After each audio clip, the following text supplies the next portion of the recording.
beranduegi.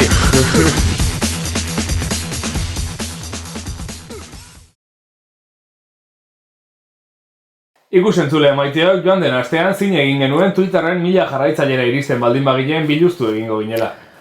Eta biluztu egin gara, baina gerritik bera.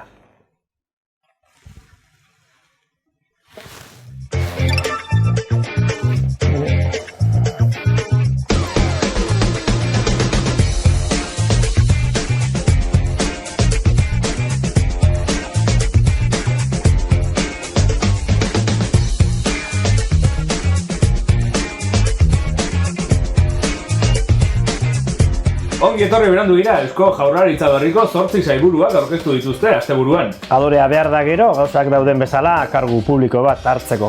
Ba ez, egia esan erraza izan da sailburu berriak kargu hartzeko konbentzitzea. Bai? Nik ez duela sailburu zain nahi, jode! Venga, Euskadik behar zaitu, gutxienez ingurumen sailerako. Ingurumena ez. Nola? Ekonomia nahi. Ekonomia? Zuk egingo duzu Sabinetxea nahi dutena. Tonto! Estefania Beltrán de Heredia segurtasun sailburuak adierazi du ertzaintza aldatu nahi duela, polizia, zibila eta herriarena izan dadin. Ertzaintza eta zibila. Bai, ertzaintza zibila.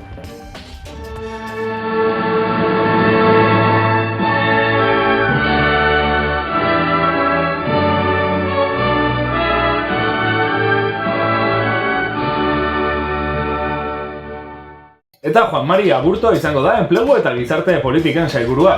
Aburtok berehala jaso ditu kritikak Espainiako sektore atzerakoienen aldetik. Zer da, oso progresista tipoa edo? Ez, baina Peperen inguruko sektore batzuek uste dute aburtoa hilketa dela. Claro. Hori abortua da, ez aburtua.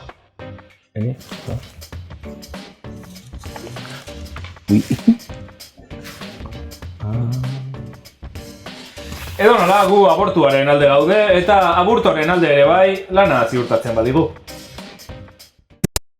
Inigo Urkullu lehendakariak bere aldetik norabide berean bultza egiteko eskatu die sailburu berriei.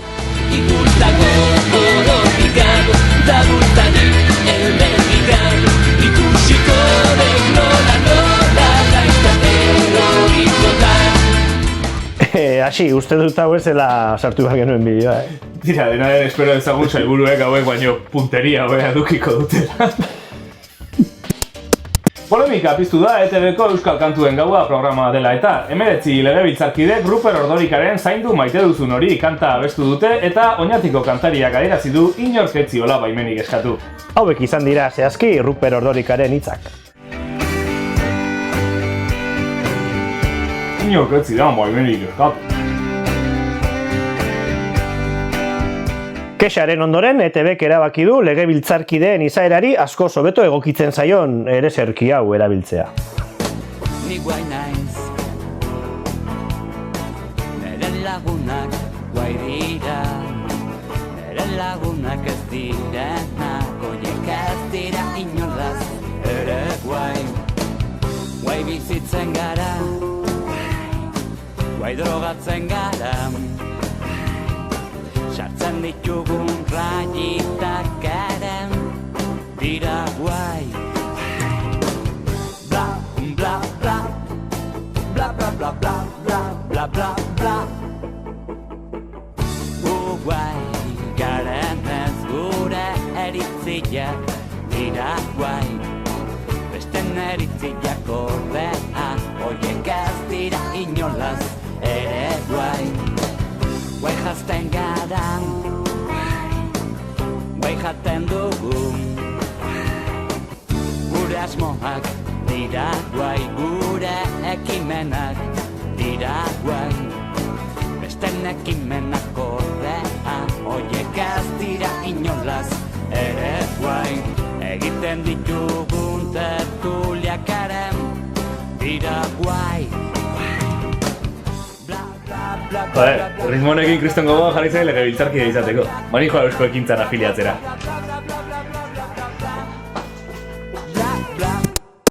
Eta honen bestez bukatuko dugu Berandegiren 2012ko azken albistegia. Datorren urtean itzuliko gara maien profesia betetzen ez bada. Ez da beteko. Nik baditut zantzuak baietz pentsatzeko, begira bideo honi. kafea baltza.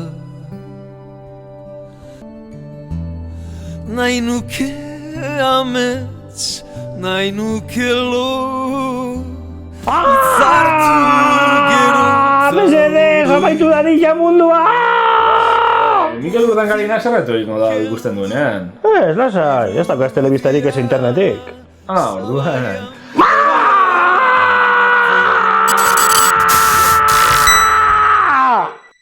Ildefontxo Deunaren eskolako umerik ezen eukan eskura, beraz, Unai Brea arduratuko da gure hilabete honetako lehiaketa irabazi duen pertsonaren izena ateratzeaz. Kaixo, Unai? Kaixo.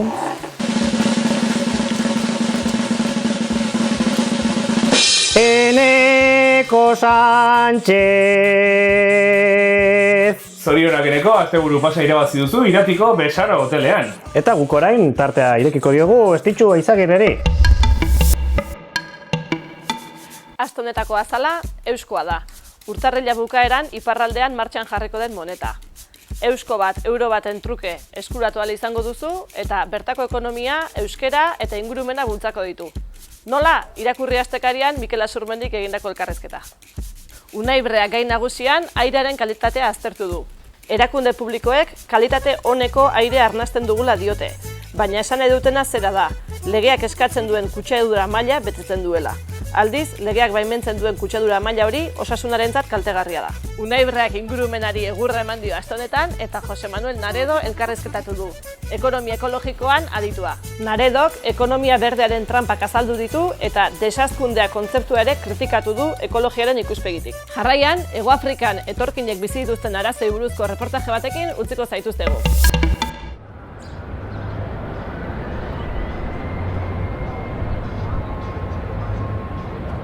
Ellen Payton wrote, "All roads lead to Johannesburg, and those that go there are lost, and no one hears of them at all."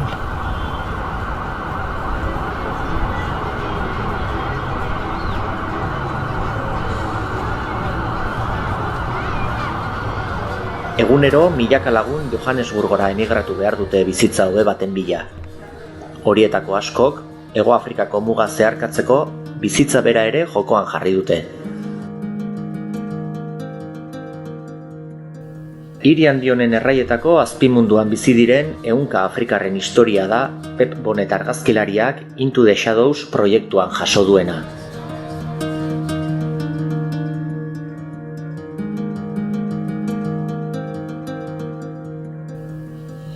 People need to understand that people from other countries don't pop into South Africa because it happens to be this wide, open-armed, welcoming host.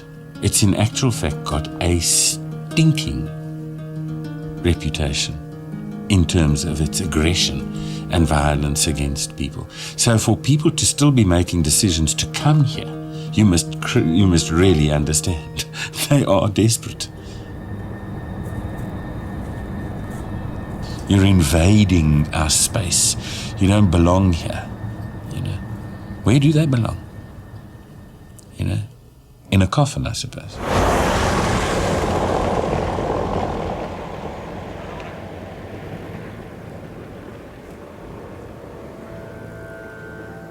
Since when I came here, actually things never got well for me. And me thinking that I'm hiding from the ruling party. These guys, they follow me one night when I was sleeping at my place where I was renting. Then they come over the night, they knock on my door. After when I refused to open the door, they forcefully open the door, coming inside. They started by hitting me, fighting with me. Then they finally dragged me out of the house. And they tie my hands and legs with wire. And they put some dirty rags at my back, inside my clothes. They pour some diesel. After pouring diesel, then they light it on, burning the whole of my back. So right now I'm just running away from something that I don't really know exactly what it is. Because I could run away from SMSs, but I don't see the person. This place is not good and clean and fresh. It really isn't. I mean, it takes you right to the underbelly of the most profoundly vulnerable parts of our humanity.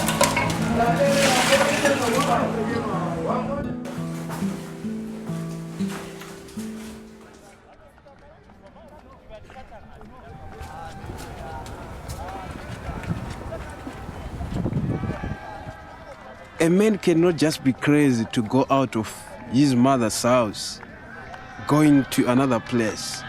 Home is best. We are all human beings. There's no need for them to discriminate me. I become worried when they say, "You foreigners, go back home. What do you want in our country? They beat us, they kill us." True refinement is to be found in the dignity of a person who lives on a step, but has an expanse of humanity that imagines something different. It's incomprehensible that you can be so immersed in the profundity of what is happening to human beings in this inner city, and the rest of the country is completely oblivious.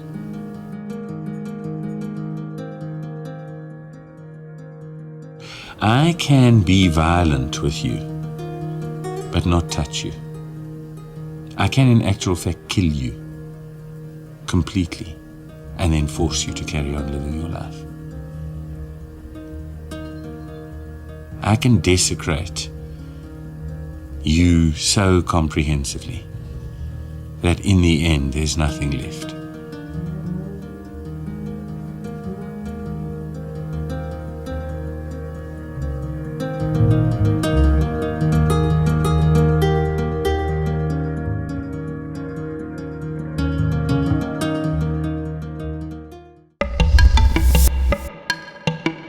Kaixo eta ongi etorri. Beste astebetez interneteko errepasoa dokumental batekin hasiko dugu. Lehen ostiralean jarri genuen Bernardo Atxagari buruzko hitzbeteak leku hutsak lana. Jose Angel Arbelaitzek zuzendu du eta dokumental literarioa da. Bertan Bernardo Atxagak azaltzen du zergaitik den idazle eta nola egiten duen lan. Bere ofizioa ikasteko, bere literaturan toki bat aurkitzeko eta esango nuke eskola bat izateko.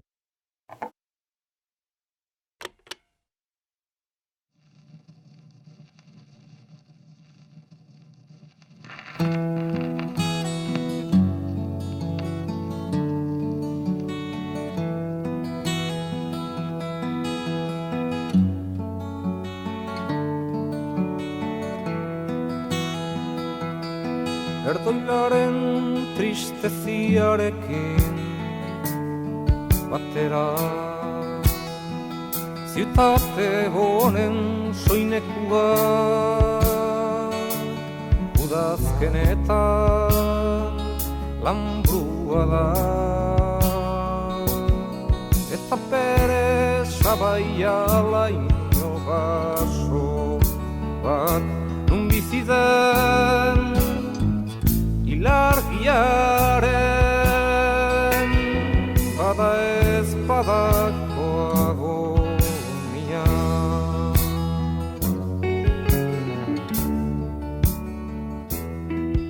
Irila da gure maisua eta gure eskola eta horretik jonunik Bilbora eta Bilbon hasi nintzen, izenare horretik aldatu nuen, horretik nire benetako izena Jose Irazu Armendia nintzena, han Bernardo Atxaga bihurtu nintzen, han jaio nintzelako idazle bezala.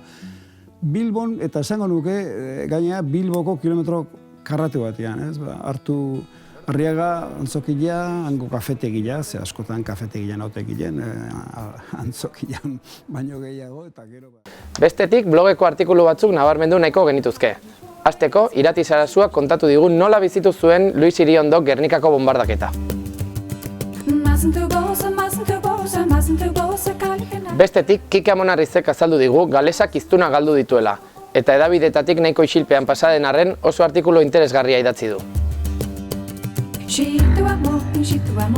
Eta azkenik, Estitxo Izagirrek zendu berri den Jose Agirreri buruz Agur eta Ore artikulua idatzi digu. Horrez gain, multimedia kanalean Zarauzko mugimendu feministak antolatutako jardunaldi batzuen laburpena jarri dugu. Indarkeria sexistaz Zarautzen egin zuten mahai ingurua da. Barrean daun lege bat dakau, ez dakit zenbat baliabide dazkau eta egoera berdin-berdin edo kerrago mantentzen da. Oain dela 10 urte ni bilgune feminista nitez lan, orain dela 10 urte 7 hildako genitun eta aurten 7 hildako dazkau. Eta egoera ez da horren beste aldatu. Bai, gauza batzuetan aurrera indeu, baina egoera objektiboa esaten den hori datuetan ez da horren beste aldatu. Bai, eta zer sortzen du gainera genero sistema bat, bai, sexu genero sistema bat sortzen du, eta emakume hori egokitzen dizkigu, bai, gauza batzuk, ezaugarri batzuk, eremu batzuk, funtzio batzuk, rol batzuk, bai, eta gizonei beste batzuk. Eta, bueno, hortan sartzean nola kristona izango zen, bietan geldituko naiz, bai, eta nik uste eragiten dutela zuzenean indarkeriarekin harreman erabatekoa dakaela, eta uste eta askotan, ateratzen diane gaiak direla. Bata da beldurra, eta bestea izango litzateke indarkeriaren erabileraren legitimotasuna. Beldur hori gainera pasibotasunarekin lotzen da erabat, eta horren aurrean guri defendatzeko autoridade hori kentzen zaigu guztiz. Bai, horrek zekartzeu, norbaiten salbazioa behar dugula. Bai, eta zein da gure salbatzailea? Gure aita, gure anaia, eta gure senarra. Indarkeriaren erabileraren monopolioa hortaz daka gizonak. Bai, haiei irakuste zaie nola, mundua nola konkistatu behar duten, txiki-txikitatik ematen zaizkien baliabide guzti horiekin, ez? Eta ohorea konkistatu behar dute. Bai, gu konkistatu behar dugu, como mucho, gizonaren maitasuna. Haiek konkistatu behar dute mundu. Eta honen bestez, Xabi Larralderekin uzten zaituztet. Batasuneko kidea da eta hausnarketa politikoa egin digu. Besterik gabe, datorren urtera arte.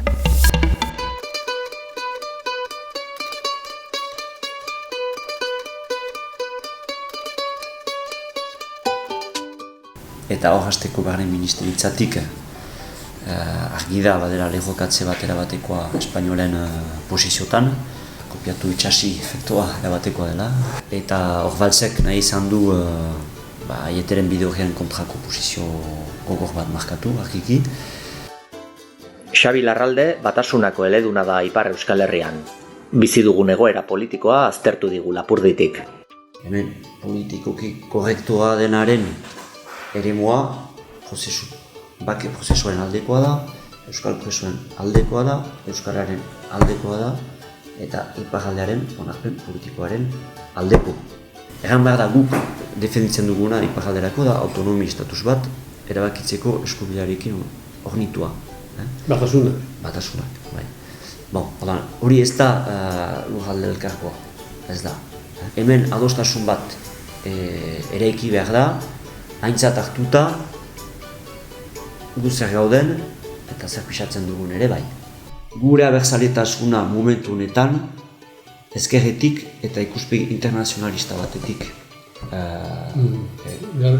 johatu behar dugu herrien Europaren alde eta elkartasun disposizio batean Europako herri guziei begira. Andaluzako langilearekin, Portugaleko, Italiako edo Irlandako langilearekin. Nik uste dut buru jabetza konzeptua inoiz baino gehiago bilakatu dela konzeptu operatiboa kapitalismoaren krisi horri aurre egiteko.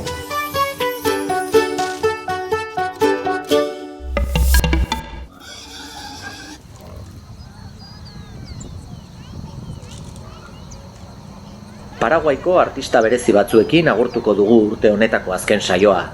Hurrengo urtean ere, gaiztuak izan. Mi nombre es Ada Maribel Ríos Bogado, tengo 13 años y toco el violín. Me llamo Juan Manuel Chávez, más conocido como Baby, tengo 19 años y toco el cello. Este cello está hecho de una lata de aceite, la madera tirada en la basura y las clavijas son de una vieja cuchara para golpear la carne y para hacer el ñoquis. Y suena así.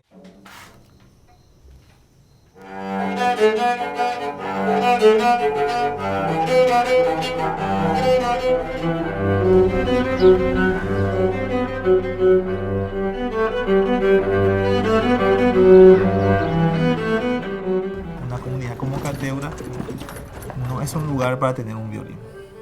De hecho, un violín cuesta más que su casa.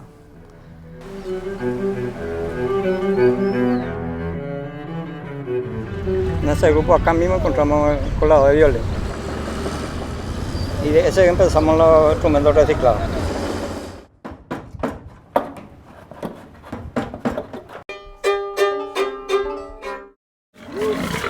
La familia que acá vive recicla todo lo que hay en la basura y se vende. No pensaba antes que yo voy a hacer ese instrumento. Y me siento demasiado feliz cuando estoy viendo a un niño que está tocando un violín reciclado. Cuando ya escucho el sonido del violín siento como mariposa en el estómago, así una sensación que no sé cómo voy a explicar.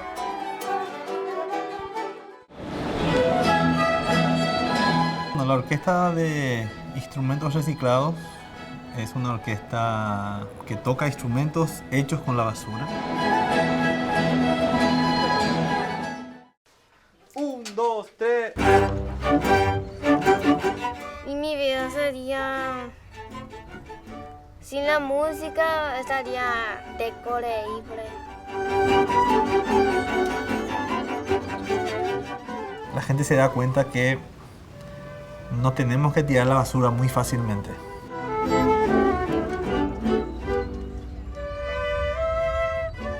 Y no tenemos que desechar a las personas muy fácilmente.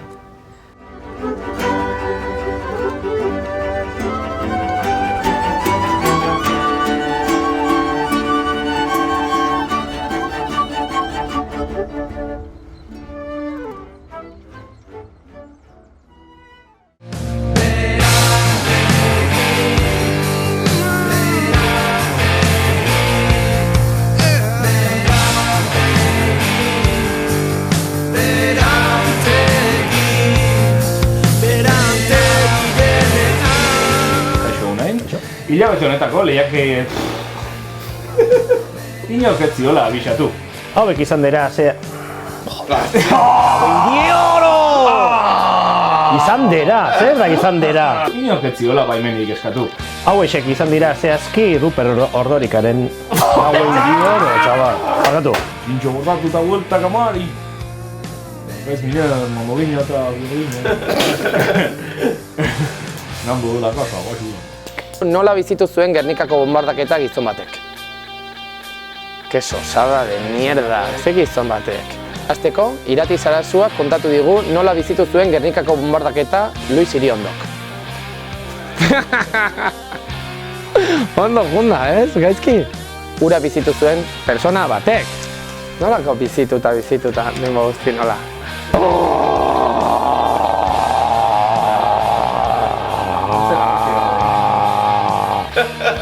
Ez da txisterik sartuko, tío. Hasi, da hostia. Ondo pasa urte burua.